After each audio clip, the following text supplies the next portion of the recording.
저는 지난 주간 동일한 제목을 가지고 여러분에게 이렇게 말씀했습니다. 예수님이 이 땅에 남기신 자국은 아무것도 없습니다. 다만 예수님은 땀 자국과 피 자국과 눈물 자국을 남겼습니다. 이런 얘기를 했습니다. 기억하시나요? 어떻게 그걸 다 기억하세요? 오늘 저는 여기 동일한 제목으로 말씀할 겁니다. 예수님이 이 땅에 남기신 자국 두 번째 말씀인데, 예수님이 이 땅에 33년 사셨습니다. 근데 성경 어디에도 예수가 33살에 죽었다 이런 얘기는 없습니다. 다만 30년 동안은 예수님이 아버지 어머니를 봉양했고 공생에 시작하시면서 6월절을 3번 지나기 때문에 3년이 지나서 33세다 이렇게 말하는 것이죠. 나이 30까지는 아버지 요셉을 도와서 열심히 목수일을 했습니다. 나이 들어 공생에 사시는 동안은 열심히 복음을 전했습니다. 예수님 때문에 구원받은 여러분과 저는 어쨌든 때로는 세상에 나가서 감투를 쓰기도 하고, 때로는 교회 속에서 일하는 직분이지만 그러나 마치 목사가 무슨 감투인 것처럼 목사나 장로나 하는 감투를 쓰기도 합니다. 그러나 우리 주님은 그 흔한 감투 하나 쓰신 적이 없었습니다. 무슨 학위를 받은 적도 없었고 책을 쓴 것도 없었습니다. 그냥 예수님은 평생토록 하신 것이 뭐냐면 열심히 복음만을 전하셨습니다. 그런데 그래서 그렇게 사신 예수님께서 보면 살아계실 때보다 오히려 지금 돌아가신 이후가 더 강력한 힘으로 우리에게 역사하고 있습니다. 예수님은 12명의 제자밖에 남기지 않았습니다. 그나마도 맨 마지막에는 요한 한 사람만 남았습니다. 그러나 지금 예수님이 안 계시니 지금은 이 땅에 예수의 제자가 되기를 소원하는 수만 명의 사람들, 아니 수십만 명의 사람들이 지금 존재하고 있습니다. 예수님은 단 한 권의 책을 쓴 적도 없지만 그러나 지금 이 땅에는 예수에 대한 책이 수십만 권도 넘을 겁니다. 요한은 요한복음을 쓰면서 맨 마지막 절에 이렇게 썼어요. 요한복음 21장 25절에 보니까 그분이 행하신 일을 다 기록하면 세상에 둘 곳이 없을 것이다 할 정도로 그분이 하신 일이 이렇게 많다라고 말씀하고 있습니다. 그러나 그렇게 무참히 돌아가셨지만 그분은 지금 온 모든 속서들에게 영광을 받고 계십니다. 저희가 주님이 못 박혔던 십자가는 과거에는 무서운 십자가요 수치스러운 형틀이었는데 이제는 그것이 교회의 상징이 되었습니다. 또 많은 사람들의 장신구가 되기도 했죠. 죽음의 성이었던 예루살렘은 이제는 많은 성도는 가고 싶어하는 꿈의 성지가 되었습니다. 왜 그렇습니까, 여러분? 도대체 무슨 이유 때문에 그렇습니까, 여러분? 예수님이 무슨 언제 한번 신문에 나신 적이 있습니까? TV에 나신 적이 있습니까? 없죠. 그럼에도 불구하고 예수님께서 온 인류의 가슴 속에 이렇게 오랫동안 남아있는 이유는 그분의 살아가신 발자취 때문입니다. 그분이 뭐 말을 잘하고 이것보다는 그분이 남기신 발자취. 제가 여러분에게 언젠가 이런 소개를 했어요. 사람은 뒷모습이 좋아야 합니다. 기억하시나요? 아마 내용은 기억이 안 나도 제목이 기억날 거예요. 사람은 뒷모습이 좋아야 한다. 다시 말해 우리가 여기 있을 때 살아가면서 우리가 뭐 했고 뭐 있고가 아니라 언젠가 다 떠난 다음에 남들이 우리를 바라면서 그 사람이 남긴 발자취를 보는 것처럼 사람은 앞모습보다 더 중요한 것이 뒷모습입니다. 근데 예수님은 뒷모습이 좋았습니다. 그래서 우리가 그분의 모습 보지 못하지만 그러나 그분이 걸어간 행적을 따라서 우리가 다니면서 그분을 그리워하는 거죠. 지금도 그분이 남기신 기록은 아무것도 없습니다. 필적도 없고 사진도 없고 음성도 없습니다. 단 한 군데 성경에 보면 단 오늘 읽었던 한 군데에서만 예수님께서 땅바닥에다가 뭘 쓰셨다라고 되어 있습니다. 이게 전부입니다. 그런데 안타깝게도 땅에 썼기 때문에 지워져서 그것이 무슨 내용인지 전혀 알 수는 없습니다. 그러나 예수님께서 무엇을 쓰는지 알 수 없지만 쓰신 다음에 하신 말씀이 있었습니다. 이 말씀이 여러분과 저에게 힘이 되는 것이고 이 말씀이 죄짓고 사는 여러분과 저에게는 희망이 되는 겁니다. 그러나 이것은 지금 남아있지 않기 때문에 많은 학자들은 나름대로의 주장을 합니다. 이런 글씨였을 것이라고 생각하고 있습니다. 그러나 그것은 정확하지 않습니다. 다만 우리가 알고 있는 것은 그분께서 그 일을 하신 다음에 했던 행동, 또 하신 말씀, 이 사건을 통해서 우리는 오늘 몇 가지를 보려는 것입니다. 그럼 주님께서 오늘 땅에 뭘 쓰셨다 하셨는데 뭘 남기셨을까요? 오늘 전 여러분에게 세 가지의 자국을 말하는 겁니다. 첫 번째, 오늘 8장 6절 보시지요. 8장 6절 하반절에 보니까 이렇게 말합니다. 예수께서 몸을 굽히사 손가락으로 땅에 쓰셨다 했습니다. 자, 땅에 쓰셨다고 했는데 이게 주님의 유일한 필적입니다. 뭘 쓰셨을까? 저는 이것을 가리켜서 주님은 용서의 자국을 남기셨다 이렇게 보고 있습니다. 용서의 자국. 예수님 당시에는 히브리 사람들의 율법이 아주 엄격했습니다. 그래서 그들이 율법적으로 쳐 죽여도 죄가 안 되는 그런 몇 가지 죄악이 있었습니다. 물론 세상적으로 본다면 죄지만 그러나 이런 사람은 쳐 죽어도 좋다고 하는 이런 나름대로 율법이 있었다는 것이죠. 그 첫째가 뭐냐면 하나님에 대한 범죄 행위에 대해서는 사형을 명했습니다. 안식일을 범한다든가 우상 숭배한다든가 하나님의 아들을 모욕하는 경우에는 이 사형에 해당됐습니다. 또 사람에 대해서는 부모에게서 불효한다든가 간음하는 이런 사형에 해당하는 극악한 죄였습니다. 그 중에 우상 숭배, 음행한 자, 안식일을 범하는 자는 언제든지 돌로 쳐 죽여도 죄가 되지 않았습니다. 그런데 예수님께서는 이런 율법에 대해서 상당히 도전적인 사고방식을 가지고 있는 거의 반체제적 인사였습니다. 왜? 주님은 안식일에 일하지 말라 이렇게 되어 있으면 율법을 아시면서도 안식일마다 병을 고쳤습니다. 또 안식일에 기적을 행했습니다. 그래서 안식일을 범하신 거죠. 뿐만 아니라 말씀하시기를 인자가 안식일의 주인이라 이렇게 말씀했습니다. 또 이혼이라든가 간음이라든가 금식이라든가 당시 일반적인 사람들이 알고 있는 율법의 기준을 파괴하고 새로운 기준을 제시했습니다. 병자를 받고 병자야 내 병이 나았다 이것도 아니라 내 죄사함 받았다 이렇게 말씀했습니다. 또 그렇게 말씀하시면서도 인자는 율법을 펴러 온 것이 아니라 율법을 완성하러 왔다고 말씀하셨습니다. 그러니까 예수님은 그 당시에 종교나 정치적인 엘리트들과 사귄 것이 아니라 주로 가난한 거지나 죄인들이나 창기나 세리들과 더불어 함께 했습니다. 또 유대인의 분노를 살 만한 거역한 언행을 자주 했습니다. 그래서 유대인이나 특히 바리새인들은 서기관들은 어떻게든지 예수를 없애지 않고서는 자신들의 권위나 자신들의 위신이 실현된다고 생각했습니다. 그런 때 오늘 본문에 하는 것처럼 하루는 가늠하다 현장에서 붙잡힌 여인 한 명을 성전에 계신 예수 앞으로 끌고 왔습니다. 그리고 그들의 손에는 큰 돌이 들려 있었습니다. 그리고 여인은 거의 가늠하다 현장에서 붙잡혔으니까 옷도 제대로 입지 못한 채로 끌려가는데 그 초죽음된 채로 끌려온 거죠. 그들은 의기양양했습니다. 이제 예수의 길을 꺾을 수 있는 이런 분명한 단서를 갖고 온 겁니다. 사실 그들이 노린 것은 여인의 목숨이 아니었습니다. 예수의 목숨이었습니다. 그 여자 하나 죽이는 거 살리는 거 그렇게 큰 문제가 아니었습니다. 그러나 예수님은 그렇지 않습니다. 그래서 예수께 와서 지금 시비를 걸듯이 지금 묻는 겁니다. 예수여, 이 여인을 어떻게 하면 좋겠습니까? 자, 이것은 오늘 어떤 말을 하든지 이건 예수님을 책잡을 수 있는 얘기입니다. 자, 이 여인을 어떻게 하면 좋겠습니까? 만약에 예수님이 율법대로 돌로 쳐라 이렇게 말하면 율법은 지켰지만 지금까지 늘 입을 여시면 원수를 사랑해라, 오른뺨을 튀거든 왼뺨을 대라 했던 사랑에 대한 모든 것이 다 위선이 되고 마는 겁니다. 반대로 치지 말라 이러면 사랑의 법은 실천했지만 그러나 율법을 대해서는 범법자가 되는 겁니다. 서기관과 바리새인들이 와서 예수를 독촉합니다. 그들은 분이 가득했습니다. 이제 피할 수 없는 도간의 든지 같은 예수를 바라보면서 그들은 돌을 들었습니다.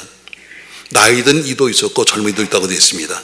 그래서 와서 예수의 비참한 패배하는 장면을 보고 싶어 했습니다. 그때 본문처럼 예수님께서 허리를 굽히셔서 땅에다 뭐라고 쓰셨습니다. 근데 그 글씨의 내용을 아는 사람은 아무도 없습니다. 또 글씨 내용이 중요한 것도 아닙니다. 그것이 히브리어로 썼던 아람어로 썼던 헬라로 썼던 그건 문제가 되지 않습니다. 바로 우리가 무엇인가 쓰신 그 예수님께서 일어나셔서 그 하신 말씀입니다. 자, 뭔가 쓰신 다음에 일어나신 예수님께서 지금 들끓는 군중들 앞에서 이렇게 말씀했습니다. 본문 8장 7절 하반절에 보니까 너희 중에 죄 없는 자가 먼저 돌로 치라 했습니다. 그리고 다시 엎드려서 무엇을 쓰셨습니다. 무슨 내용인지 모르는 거죠. 이것이 예수님께서 이 땅에 남기신 유일한 쓰셨다고 하는 기록입니다. 그 내용은 신비입니다. 저는 이것을 왜 용서하자고 하는가? 이 말을 들은 다음에 그 너희 중에 죄 없는 자가 돌로 치라고 했는데 그 말을 듣는 다음에 구름같이 쌓여있던 사람들이 한 명씩 한 명씩 다 돌아가기 시작했습니다. 어쩌면 이들은 성전 바닥에 쓰여져 있는 내용을 다 읽어봤을 거예요.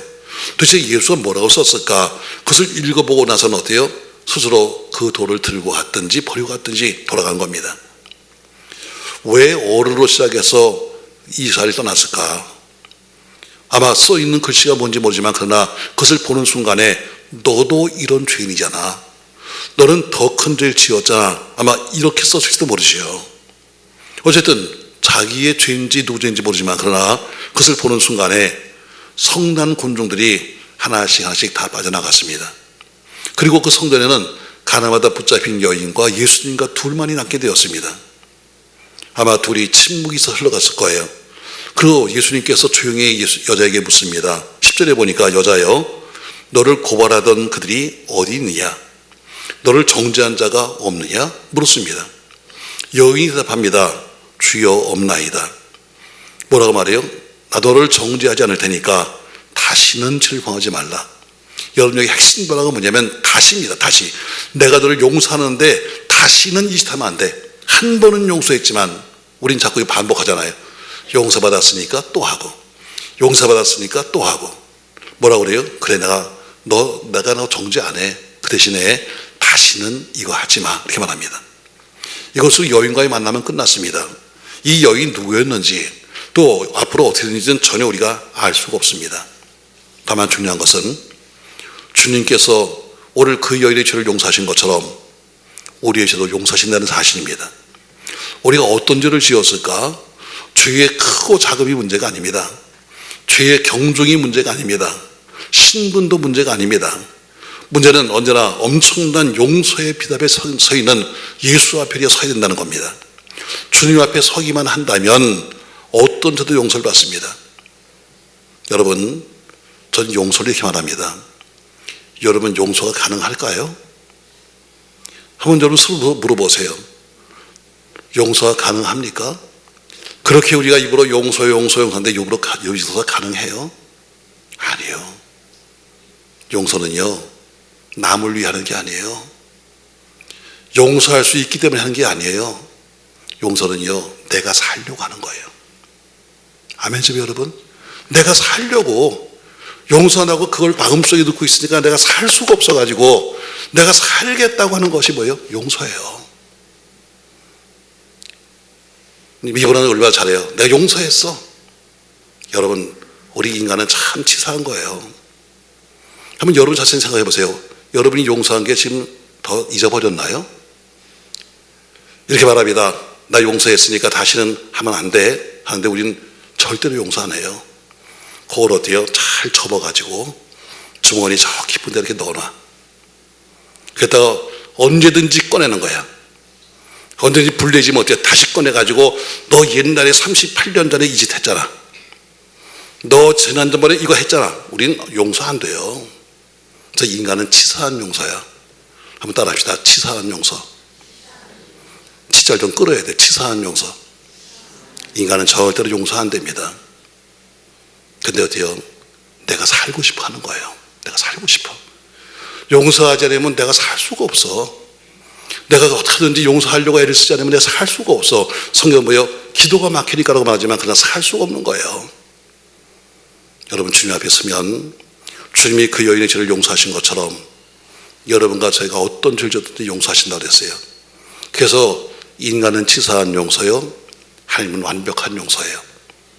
오늘 저는 여러분 주님이 뭘 썼는지 모르지만 그러나 그의 쓴 글이 바라보던 사람들이 어때요? 돌을 들었다가 놓은 것처럼 그들이 어때요? 자기 죄가 밝혀지니까 놓은 거예요. 그처럼 오늘 주님이 쓰신 것은 용서의 자국이에요. 저 이번 주간 고난 주간입니다. 여러분, 한 주간 걸어가면서 때로는 여러분과 제 마음속에 걸려있는 많은 것들이 때로는 용서되고 이해되고 안 되면 용서하려고 애쓰는 여러분과 제가 되길 주의 이름으로 축복합니다. 전 목사지만 솔직히 말해서 여러분, 용서 말은 쉬운데 안 되더라고요. 그때는 용서한 것 같은데 조금 지나면 다시 또 기억나. 아주 잊어버려야 되는데 용서했다고 생각하는데 어때요? 다시 또 기억나. 오늘 주님이 쓰셨어요. 근데 쳐주려고 했던 사람들이 어디 와서 다 돌을 놓고 하는 것처럼 분명히 용서한 자국이에요. 전 여러분, 주님 가신 그 길 걸은 여러분과 저에게 이런 용서의 은혜가 있길 주님 축복합니다. 두 번째로 주님이 남기신 자국이 하나 또 있어요. 11절 하반절에 보니까 나도 너를 정죄하지 아니하노니 가서 다시는 죄를 범하지 말라 이렇게 말합니다. 주님이 쓰신 내용이 뭡니까 여러분? 아무도 몰라요. 신학자들은 여러 가지로 이야기하고 있습니다. 제롬이라는 사람은 아마 예수님께서 그 돌을 들고 온 사람들의 죄에 대해서 썼을 것이다 이런 이야기도 있고, 또 다른 사람은 다른 나름대로의 또 이유를 여러 가지 대고 있습니다만 누구도 정확하게 확실한 근거를 댈 수는 없습니다. 다만 예수님은 다른 사형수와는 다른 특이한 죽음으로 보였어요. 자, 십자가에 죽었다. 물론 그 죽음이 특이한 거죠. 더 특이한 것이 있습니다. 여러분, 예수님과 더불어 지금 두 강도가 양쪽에서 같이 죽었는데 다른 강도는 양손과 발에만 못을 박았어요. 그래서 양손과 발에 피가 흘렀습니다. 그러나 예수님은 유대인의 왕이라는 이유 때문에 머리에 가시멸관을 씌웠습니다. 이런 왕관, 가시멸관을 만들었지요. 그래서 가시멸관을 씌웠으니까 이마에 피가 나왔어요. 병정들이 예수의 죽음을 확인하기 위해서 다른 사람들은 다리를 꺾었는데 예수님은 창으로 허리를 찔렀어요. 그러니까 주님은 그 손과 머리에 피를 흘렸고 이마에 피를 흘렸어요. 옆구리에 피를 흘렸습니다. 그러니까 온몸이 다 피였습니다. 창자국에는 물과 피가 흘렀다고 성경은 말씀하고 있습니다. 그러니까 결국 물과 피를 다 쏟아내버리고 돌아가신 거예요. 그러니까 주님의 시신은 다른 이에게는 없는 옆구리에 창자국이 하나 더 있는 겁니다. 그 창자국을 통해서 주님은 모든 진액을 다 쏟아냈습니다. 그럼 이 자국이 뭡니까 여러분? 저는 이 자국을 구원의 자국이라고 저는 말합니다. 구원의 자국. 성경 말합니다. 우리 조상 아담의 허리에 있을 때 범했던 그 모든 죄, 그 원죄가 씻김받았다는 겁니다. 요즘 세제가 참 좋아요. 뭐 보면은 얼마나 세제가 좋은지 퍼 묻은 것도 갖다가 빨리기만 하면 다 깨끗하게 하다고 이야기합니다. 그러나 아무리 좋은 세제를 할지라도 완벽하게 깨끗하게 만들 수는 없습니다. 다 뒤에는 뭔가 흠이 남는 거예요. 그러나 주님이 흘리신 피는 우리의 그 죄를 담그기만 하면 우리의 죄는 완전히 씻김을 받는 겁니다. 그래서 이사야는 말하기를 우리 죄가 주홍같이 붉을지라도 눈같이 헤어질 것이요 진홍같이 붉을지라도 양털같이 희게 된다고 말씀하고 있습니다. 그러니까 주님의 피에 우리의 죄를 적시기만 한다면 모든 죄사함을 받는 겁니다. 바로 이것이 예수 외에는 구원이 없다, 교회에 나와야 구원을 받는다는 근거가 뭐냐면 바로 여기서 근거하는 겁니다. 예수님은 탄생부터 시작해서 죽음까지, 아니 부활과 승천까지 모두 행동 말씀 하나하나가 전부 다 의미가 있습니다. 자, 우리가 예수의 피를 말할 때마다 꼭 말하는 것이 두 가지가 있습니다.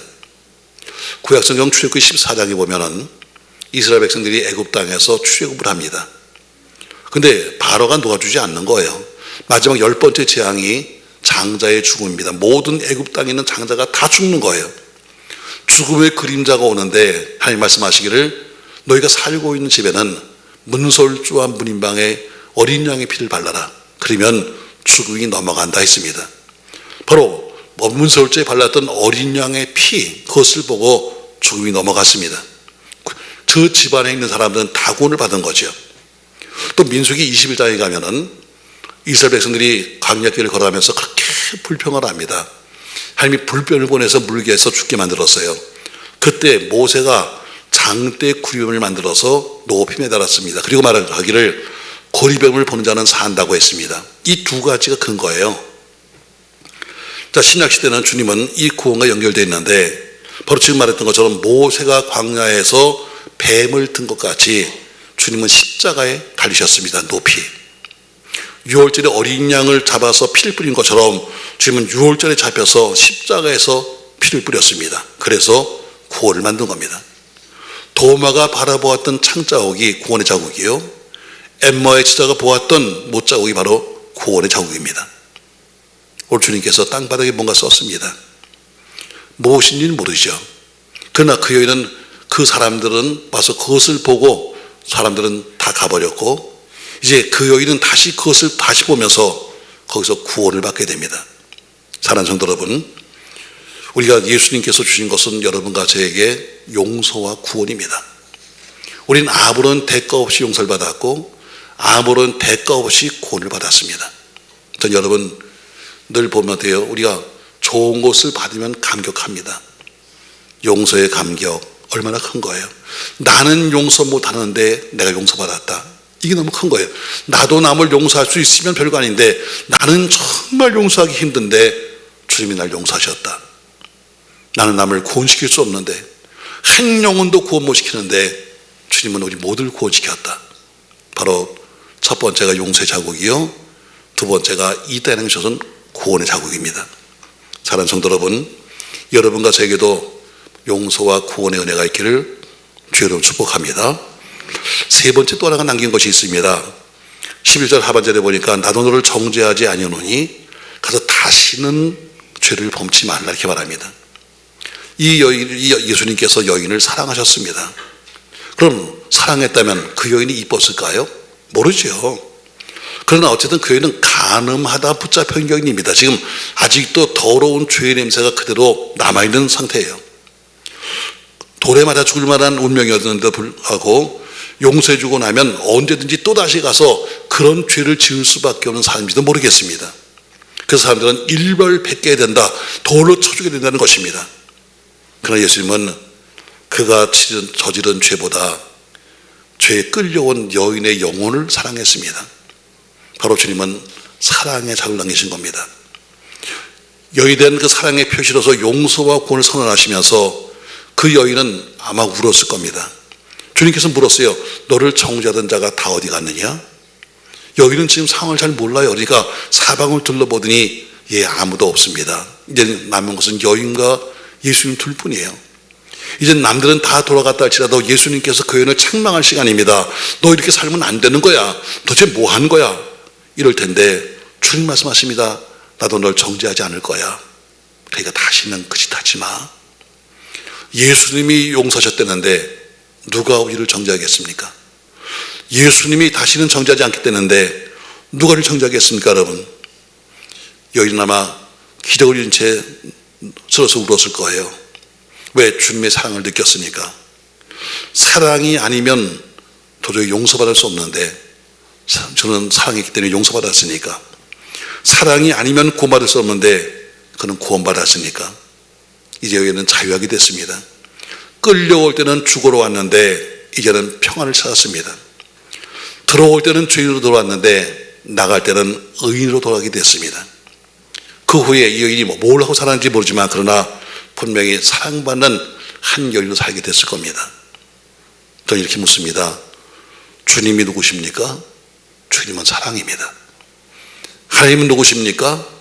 하나님은 사랑이십니다. 십자가 무엇입니까? 사랑의 표시입니다. 예수가 왜 죽었습니까? 우리를 사랑하기 때문입니다. 그분이 이 땅에는 뭘 쓰셨습니까? 여인을 사랑하기 때문에 쓰셨습니다. 주님의 이마에, 주님의 얼굴에, 주님의 머리에, 손과 발의 옆구리에 무수한 못자국과 창자국은 무엇입니까?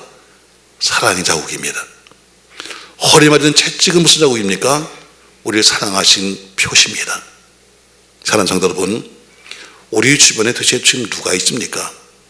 누가 지금 무서운 기세로 돌을 들고 마치 치려는 것처럼 여러분과 저희 주변에서 누가 우리를 정죄하고 있습니까?